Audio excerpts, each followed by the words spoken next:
Hello and welcome everyone. I'm Jeremy Goldman, Senior Director of Marketing, Commerce, and Tech Briefings here at Insider Intelligence. It's great to have you with us today for our eMarketer Tech Talk, where we host guests from all areas of media, ad tech, and MarTech. Today, we're talking about how digital audio is consumed and produced, and how marketers can adapt their audio strategy to meet customers' expectations. I'm joined now by my very special guest from Tenuity, Rachel Elenick, Senior Manager of Client Strategy and Analytics, and Michael Holmquist, Media Strategy and Investments. Rachel, Michael, welcome. How are you both? Doing great. Thanks for asking. Doing well. Thank you so much, Jeremy. So to our audience, let's keep it conversational today. Just use that chat window you see there on the right at any time to submit questions. And I'll do my best to get to as many as we can at the end. So keep them coming, please. But for now, let's get started. Michael, over to you. All right. Thank you so much, Jeremy. Let's go ahead and start off. We're going to talk about what the digital audio landscape is and where we are today, how it's progressed over the past 10, 15 years. And then we'll jump into some specifics about creative, different types and everything like that that Rachel will go into. So we'll spend some time on this slide here. Let's talk about the audio landscape and some of the important sectors. We're going to focus on streaming audio and podcasts, but let's go over a couple of the other ones as well that we've seen in this space. So streaming audio. Typically, it's digital audio streamed over the internet or through your cell providers. And it's generally music, news, and sports. Some of the examples you'll find here will be your iHeartRadio app or website, Spotify's, Pandora's. There's ad-supported, free options where you can listen to your playlists, specific artists, specific songs, talk shows, or digital airings of terrestrial radio programs. Next, you'll see a podcast, which is an on-demand media format typically structured as an episodic series led by one or more hosts. Similar apps you'd utilize as we talked about for streaming audio, Spotify, Pandora, Wondery, and the likes. Some of the sample shows you'll find out there will be our, the biggest ones like Joe Rogan, Call Your Daddy, Crime Junkies, The Daily, Pardon My Take, or Radiolab. And then on the other side, you've got more of the traditional versions of audio, which are terrestrial radio and satellite radio. Terrestrial radio is the AM, FM radio stations and shows that are broadcast via the airwaves to a receiver, such as a car in the home. And then satellite radio, our biggest proponent or biggest company there, provider would be SiriusXM. So it's a subscription-based radio, accessed largely through receivers in cars and some distribution via their app. So two of the big differences here between digital audio, which includes streaming audio and podcasts, and traditional terrestrial radio and satellite, is how you can measure and or track performance. At the bottom, you'll see there's the deterministic measurement with a pixel with the digital audio, similar to what you find in video or display or even social, and then probabilistic measurement for terrestrial radio and satellite, more of your traditional ways of finding how it's performing, brand lift studies, studies of that nature as well, to see how that may be going on. But we'll talk more about streaming audio. So Rachel, if you want to go to the next slide, let's talk about some of the evolving landscape. So thanks to our friends over at eMarketer for this updated slide and all this information. But let's jump into how the listenership is going to continue to grow year over year and what we've seen so far. So in the evolving landscape of digital media consumption in the US, digital audio is set to play a significant role. So by 2024, which is just next year, it's projected that digital audio will constitute a substantial fifth of all time spent with digital media. On average, adults are expected to dedicate about 1 hour and 43 minutes each day just to digital audio content. That could be inclusive, again, of what we're talking about: podcasts, playlists, white noise, whatever it may be, whatever you're listening to. So while this explosive growth in digital audio listenership may be slowing, it's important to note that the overall number of listeners really continues to rise. So in this domain, it's the Spotify and the Pandoras that stand out as leading platforms. They're commanding a substantial 56 and 48 minutes of daily usage, respectively. This is really a noteworthy comparison as it surpasses the average daily time spent by US adult Facebook users, which is just about 30 minutes. So among those various forms of digital audio content, podcasting emerges really a standout growth area. Although an area of explosive growth might be behind us, podcasts are still gaining new listeners at a faster rate than digital audio overall. So in 2023, the podcast audience is expected to grow by 4.6%, which is about 5.7 million people more, while the general US digital audio listeners will experience a growth rate of about just 1.4%. So we do anticipate podcast listenership is going to surpass about 150 million people by 2027. And another interesting fact to call out is that just this year, 57.5% of all digital audio users are expected to engage with a podcast at least once per month. So again, 50% of all digital audio users are going to at least engage with podcasts at least once per month, whether it's a show you like, something interesting or new, or something along those lines. So to wrap that up, this really translates to approximately 129.9 million people, a user base roughly equivalent in size to that of Instagram in the US. So in fact, the majority of digital audio listeners are also tuning into podcasts as well. Leading the charge in this world of podcasting are platforms like Spotify, iHeartRadio, and Apple, which have really established themselves as dominant audio-first platforms in this type of content. So in this significant shift, 2022 marked the first time that digital audio surpassed traditional television in terms of monthly adult users. And we really expect this trend to continue with the gap between digital audio and TV widening further in 2020. This also has to do with the ease of access that audio has as opposed to turning on your television. You can easily open up a phone, download a playlist, download a podcast, and listen there. So to wrap this all up on this slide, looking ahead, digital audio is poised to become an omnipresent media channel as we anticipate up to 75% of all internet users engaging with this form of content. It's clear that digital audio landscape is evolving rapidly, offering both opportunities and challenges for content creators and advertisers alike. Let's go ahead and go to the next slide there, Rachel. And to wrap up this section, sort of the landscape overview, let's talk about how it's progressed, starting in 2013 up until now. So we know that digital audio is having its moment. Audio ad spend is projected to grow by 50% in 2016 with podcast advertising accounting for nearly 1/3 of all digital audio ad spend. We'll get into a couple of examples of what that might look like in the next couple of slides, but that could be anything from a host-read podcast to a digitally ad-inserted read that your host is placing in their podcast opportunity there. So just wanted to call some of that out. It's really estimated that podcast advertising alone will surpass about $4 billion in 2024. And a lot has happened in the digital audio world in the past 10 years. Since the creation of dynamic ad insertion, or DAI, which Rachel will get into in the next couple of slides as well. So looking at our timeline here, prior to 2013, podcast performance was measured through promo codes, a clouded format that limited accurate measurement. This invention, or the utilization of DAI in podcasting, allowed advertisers to really track podcast ad performance through digital means and led to the accelerated growth of the digital audio landscape. So in the past few years, we've even seen more advancement in the growth of the ecosystem, both in content and measurement. And this is ever apparent with a couple of these examples we'll share you can see on the screen. Nielsen launching podcast ad effectiveness in 2021.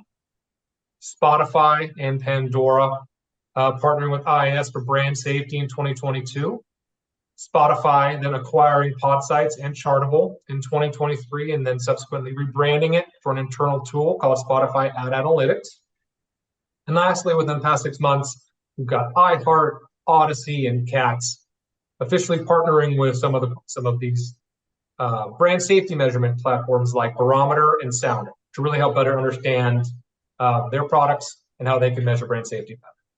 So to wrap this all up, as the audio advertising space continues to evolve and innovate, The future holds an array of exciting possibilities for content creators, advertisers, and measurement technologies, shaping a dynamic and thriving ecosystem for digital audio. With that, I will hand it over to Rachel to talk through digital effects and creative and some good ideas for your brands going forward. Awesome. Thanks, Michael. So within digital audio, you have three different types of ads: streaming audio ads, podcast run of network ads, also called podcast RONs, and host reads. And streaming audio ads are going to be unskippable, and they play between songs or news segments, like when you're listening to a Spotify playlist or Pandora, TuneIn, iHeart. All of those are going to run ads as you're streaming their content over the internet.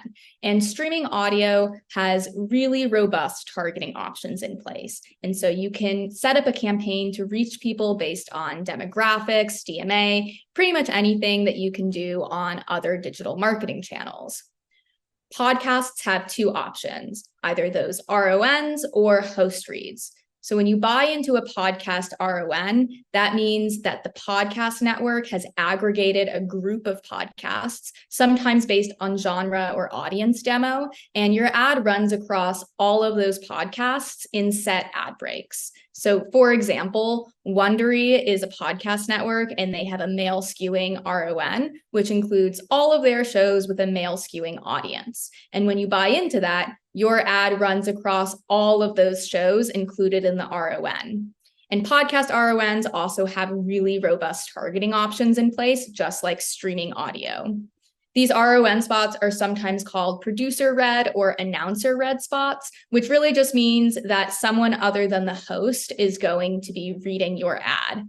There are rare cases where you can buy a producer read spot for a specific show instead of for an RON. The Daily is a good example of this, where you can buy into just the Daily instead of a group of shows, but Michael Barbaro is typically not allowed to be the one reading your ad because he has to preserve journalistic integrity.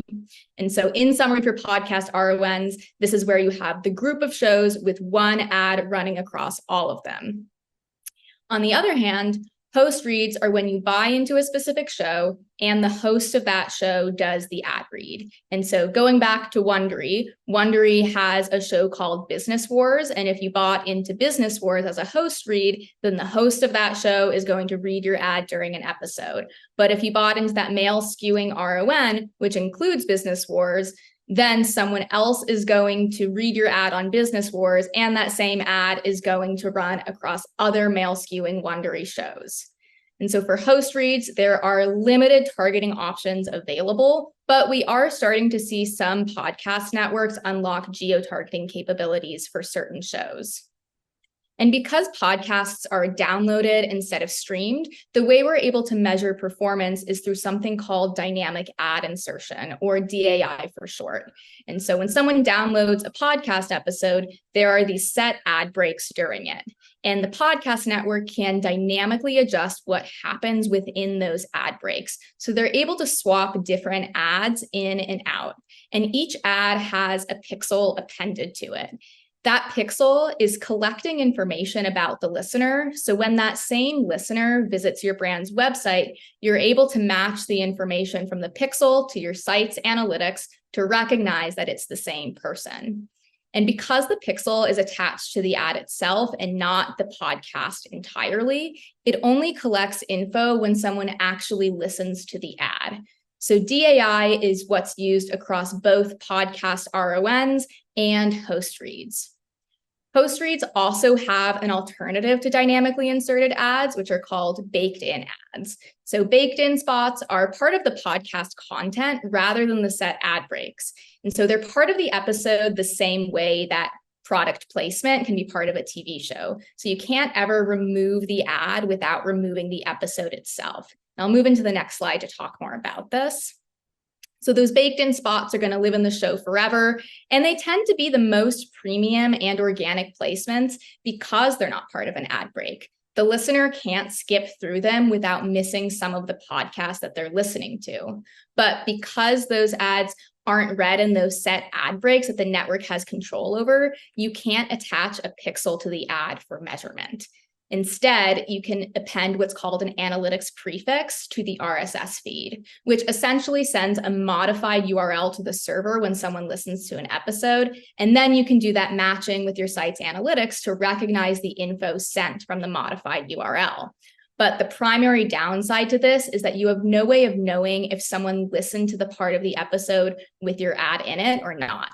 And this kind of measurement is still developing, and it's not available across all baked-in spots or all podcast networks. The most popular way to track baked-in ad performance is with promo codes or brand lift studies.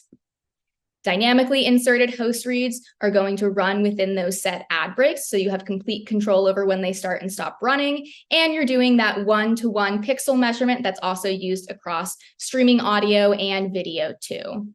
There is a secret third option called faked in ads, where it's dynamically inserted, but it sounds like it's being read live or during the podcast content. And that isn't always available, but some networks are able to offer it when you want the accuracy of pixel measurement, but the organicness of a baked in spot.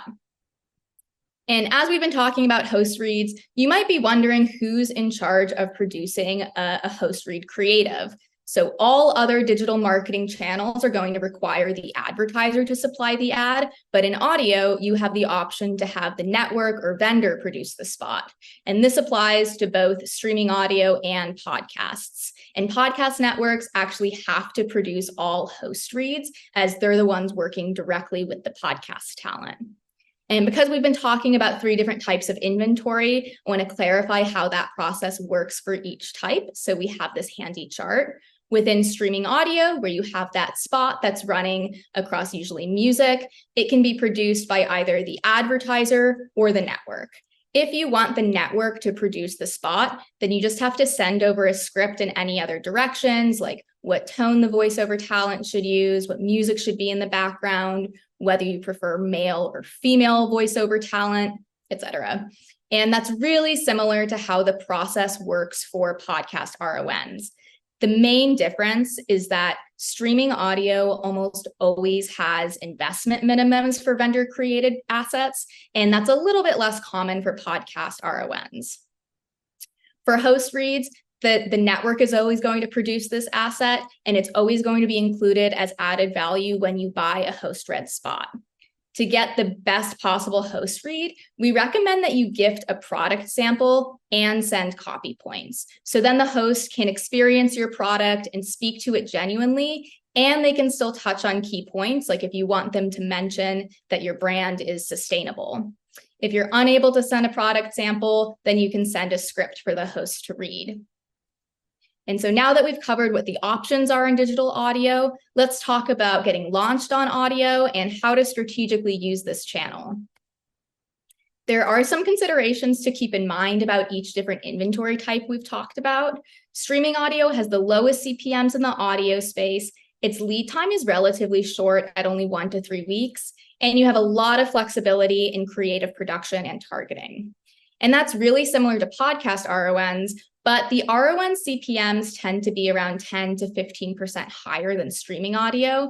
And there's also the additional consideration of category exclusivity. So category exclusivity only exists for podcasts, and it refers to when a podcast has an exclusive contract with an advertiser and will not advertise competitors on the same show or the same episode, depending on the terms of the contract. And so for podcast RONs, sometimes they'll allow competitors to advertise on the same show, but not within the same episode. Podcasts also have longer cancellation windows than other digital marketing channels. So if you're optimizing your campaign and cutting spend on a podcast RON line, you're going to need to give the network 2 to 4 weeks to implement that change. For host reads, you're looking at the most premium CPMs in audio. And the lead time is also the longest because host reads sell out very quickly. So we have 2+ months listed on the slide, but we see some shows being booked out a year in advance. So if you know that you want to be on host reads, we definitely recommend starting that conversation as soon as possible. The vendor always creates the spot, targeting is limited, and where possible, we recommend getting category exclusivity. Having category exclusivity makes host endorsements more genuine because they can't say that they love DoorDash and then 10 minutes later say that they actually love Uber Eats. Host reads also have longer cancellation windows, and in some cases, they can't be canceled at all. Lastly, hosts have to agree to work with the advertiser because they're the ones reading the ad and saying that they support this brand. And so there are some cases where a brand or product just doesn't align with the host's image, and they're not comfortable doing a host read on their show. And so this is something that the podcast network would flag, and it's another reason why you want to start sourcing host reads as early as possible. And last but not least, you're probably wondering when to use each type of media. The good news is that depending on the rest of your marketing portfolio, you have a good deal of flexibility to use this channel a few different ways. So we often see streaming audio being used as a proof of concept for audio as a whole. Because it has the lowest CPMs and the fewest barriers to entry, it's really easy to test into. It's often thought of as an upper funnel channel, but we also see it driving full funnel, bottom funnel performance. And the same goes for podcast RONs. And these RONs are also an efficient way to test podcasts without having to invest in those premium host-read CPMs. So a podcast RON spot is likely not going to resonate as strongly with the listener as a host read because the listener doesn't have a connection to the reader and there's no personal endorsement. But if your audience is there on that podcast, you should see some lift. And so you can tap into podcast RONs to get a better sense of what podcasts your audience listens to, and then you can follow up with a host read.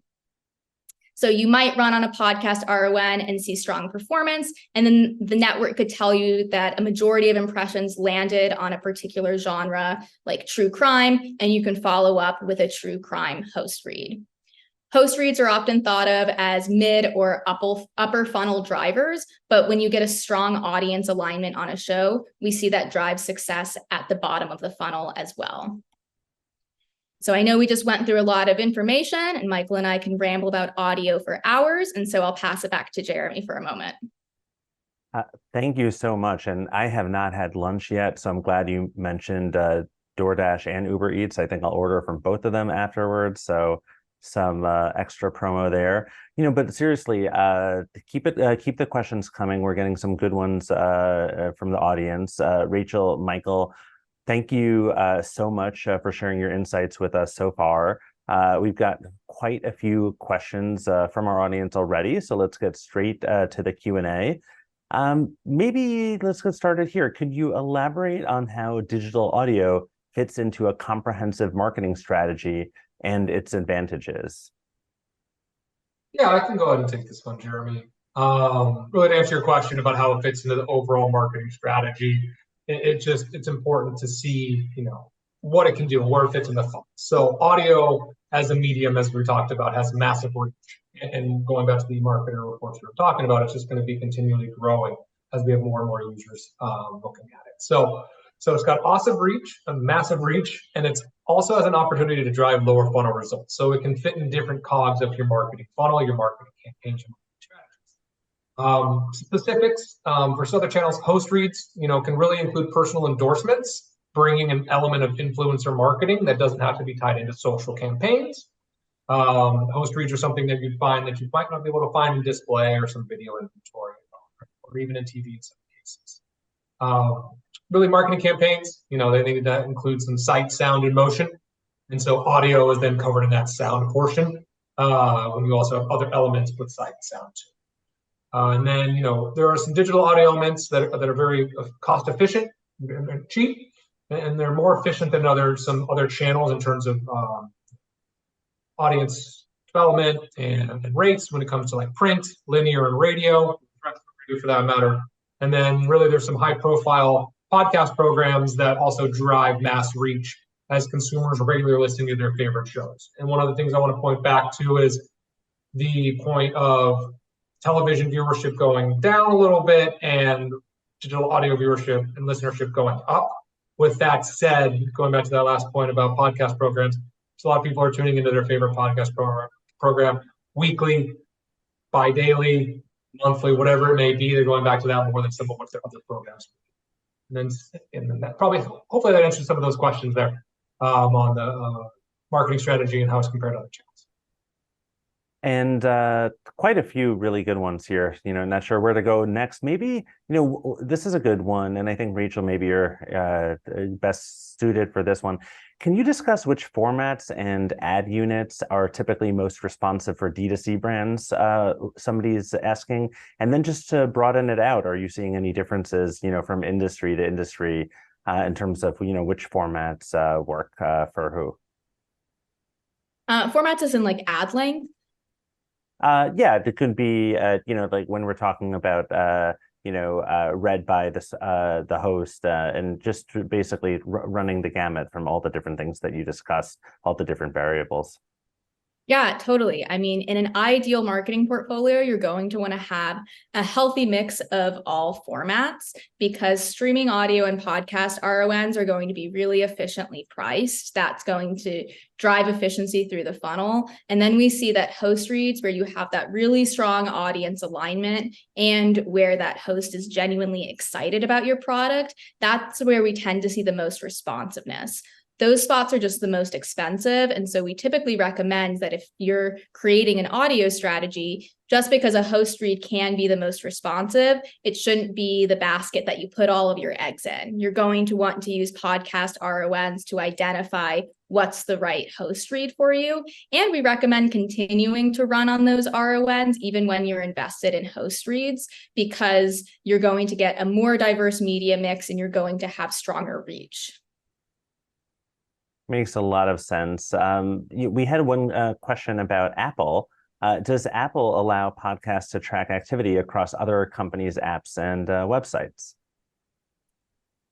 I don't believe that Apple allows that. And so if you're using pixel measurement, that's not going to be an issue because if someone's listening within Apple Podcasts, that pixel is still going to fire and you could do the one-to-one matching, but you wouldn't be able to track if someone listened within Apple Podcasts and then like looked something else up online. Sweet, short, to the point. Totally makes sense. There's another question that I think goes back to something that you were talking about before, Rachel, and whoever wants to jump in, feel free. How would you recommend approaching digital audio for clients who are looking for lead generation? Because you're right, there are different parts of the funnel, and you're trying to. You might have a different objective depending on what type of campaign you're running. Yeah, absolutely. I'll take this one again. This is where if you're going for lead generation, I would want to go in with a really, really diverse media mix. And you want to make sure that you're measuring all of this. So once you get your initial feedback from that first test within the first 2 to 3 weeks of the campaign, you're going to want to optimize. And so typically I'd recommend going in with streaming audio, podcast RONs, and a couple host read spots. I would keep that host read investment to a minimum to start with, unless you already have a lot of data on what types of shows are going to work for you and where your audience really is. And I would recommend going for shows where it feels like the most natural fit. And so if you have an influencer marketing team, bring them in to help choose the host reads because you're really looking for a host that's excited here. If you're going for lead generation, a lot of it depends on, what your product is, where you're advertising, and any other campaign goals. You can really make it work across streaming audio, podcast RONs, and host reads. I always recommend testing all of them and just having that more minimal host read investment to start. So then you have the most reach possible, and then you can optimize from there. I think that makes sense. Michael, let's get you in here. I know that this is something that would be perfect for you, I think, because we talked a lot about the growth of digital audio in general. Thank you for using one of our lovely charts. But how does the reach and effectiveness of audio compare to TV advertising, especially in the context of cord cutting and streaming? What does your reach look like in one channel versus the other? Yeah, so as we know, TV was the ultimate source of how we were consuming media. And we're seeing a shift and trend away from streaming, and then obviously, so while we see TV viewership is declining and the digital audio listenership is growing, so there's a really a chance to test into both if that's what you're looking for. Some of that older linear audience can start to be captured by radio, Sirius XM, and Pandora as they shift towards digital audio as well. Even TV shows are being adopted into podcast formats. One example is ESPN 30 for 30s. Part of some content companies' strategies are to create both. Hey, we're going to have a television program that's also going to be a podcast, and we're going to simulcast it on YouTube. So there's different touch points and different ways to view it. So it's not all one size fit all. It's just different ways of viewing and garnering reach.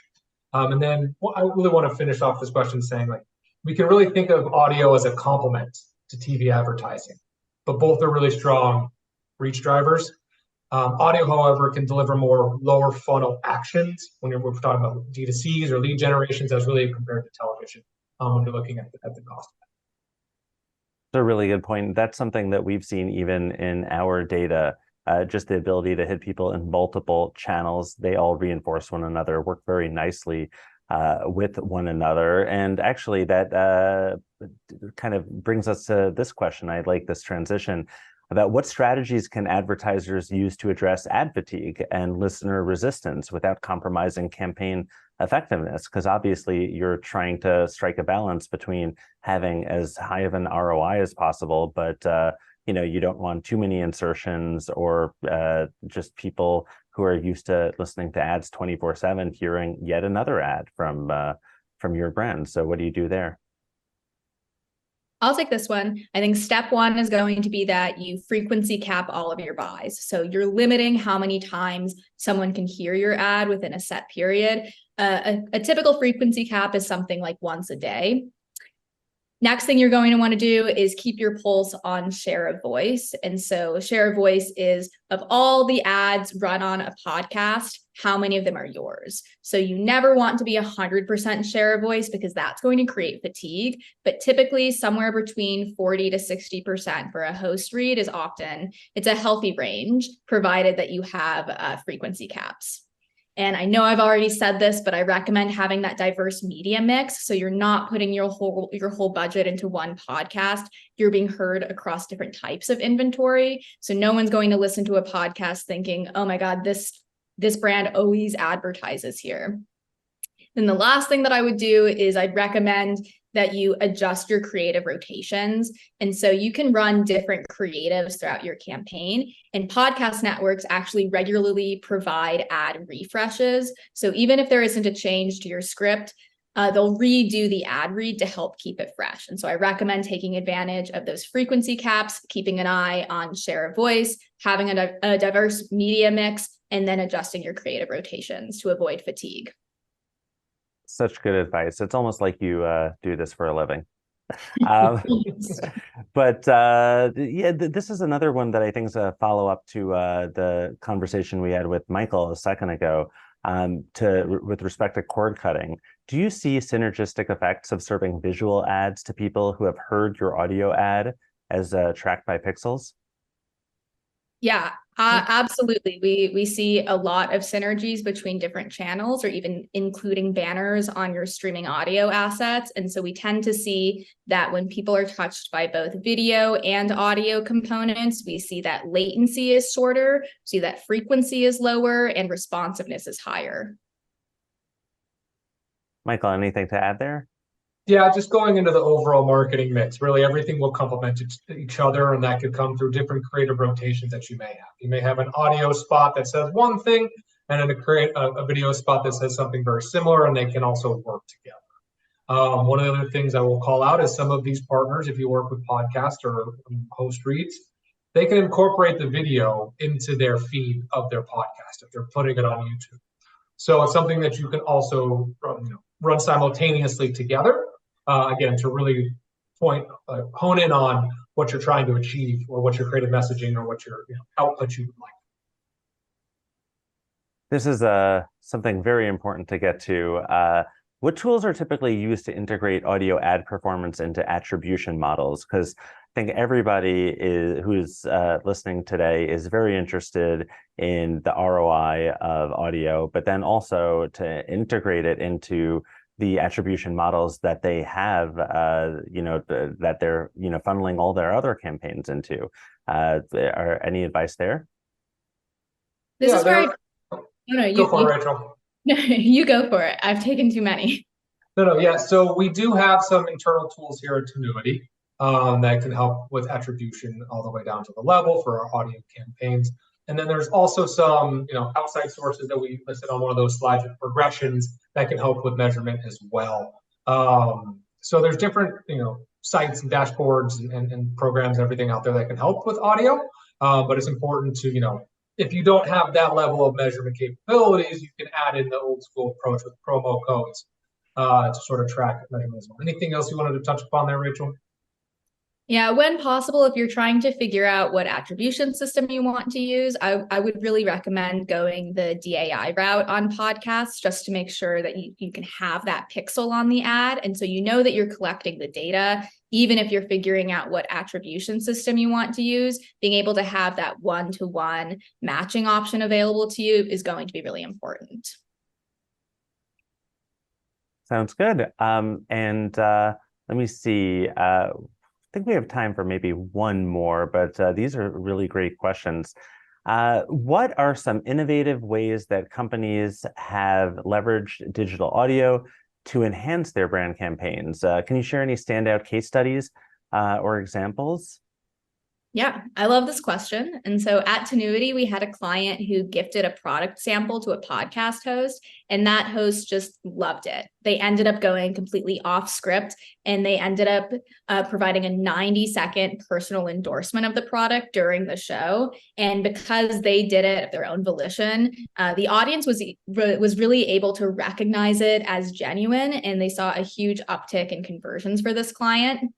We've also seen really strong synergies between audio and other channels. And so one thing some of my clients have done is that they retarget users from other channels on audio to really capitalize on those synergies and drive conversions from those who just needed that extra push after being touched by another channel. And so in general, I would say that audio, especially host reads, have an opportunity to make paid media really personal. And so the more you're able to lean into that and use your data effectively across channels, the stronger your results will be. To piggyback off of that, really getting into the host read opportunities, some innovative ways that you'll find some brands out there is they'll have their podcast shows or their top programs do in-person events. And that can lead to a podcast that they can record and put on their channels, and or it's just an opportunity for fans to meet their favorite podcasters and for brands to jump in and sponsor, whether it's giveaways or opportunities to try something new on the ground. It opens up a whole new on the ground marketing strategy. Well, that was some really great stuff. You action-packed, a lot of information in there. Rachel, Michael, thank you again for this great content and answering all of those questions from our audience. We really appreciate it.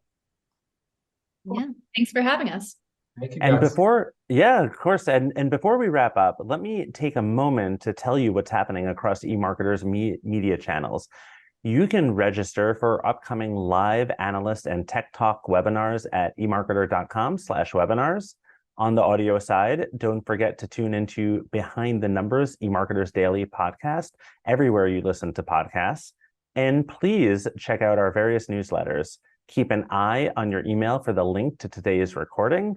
Thank you all for your time. And thanks again to Rachel, Michael, the team at Tenuity, and our Studio II crew, our production team behind the scenes for making this webinar possible. We'll see you all on the next Tech Talk.